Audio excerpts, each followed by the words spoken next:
Level 3 Chords, a part of my 5-minute piano theory series. In this lesson, we'll cover inversions and 7th chords. You'll get the most out of this video if you have a good understanding of triads, which we covered in depth in Level 1 and 2 chords. To review that topic, click the links in the description. And be sure to print out the worksheet at 5minPiano.com to follow along. An inversion is a chord whose notes have been inverted or rearranged. Take, for example, the F major triad we studied in Level 2 chords. We call this root position when all 3 notes are perfectly stacked thirds. A first inversion chord is inverted once, meaning we'll take the bottom note F and move it up an octave to higher F to create our F major first inversion. I still use the same notes, F, A, and C, but in a different arrangement. To create a second inversion chord, we'll need to invert it a second time. Take the bottom note, A, and bring it up an octave. Same notes, different arrangement. You can identify a root position triad by its perfectly stacked thirds. A first inversion triad has a little extra space between the top 2 notes, and a second inversion triad has space in between the bottom 2 notes.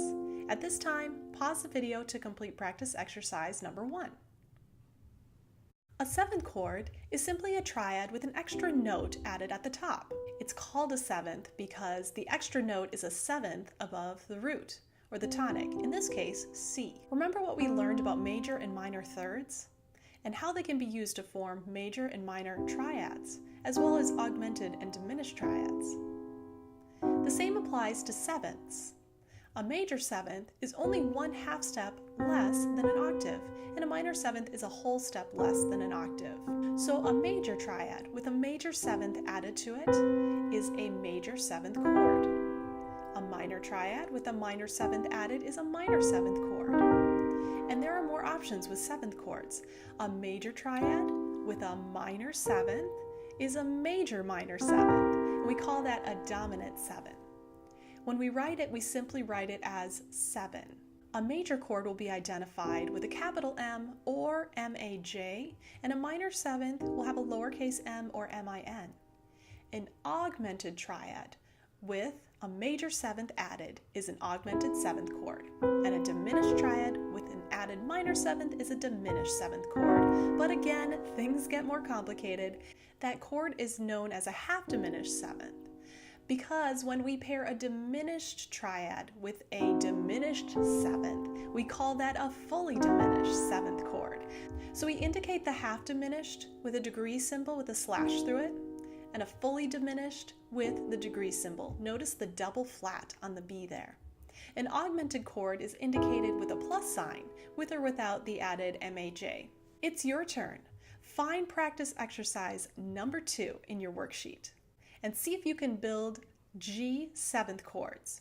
Pause the video because in a moment I'll be giving away the answer. Spoiler alert, here is the answer to number 2. G major 7th is G, B, D, F sharp. Notice the major 7th is only a half step less than the octave G. G7, or the dominant 7, is G, B, D, F. G minor 7th is G, B flat, D, F.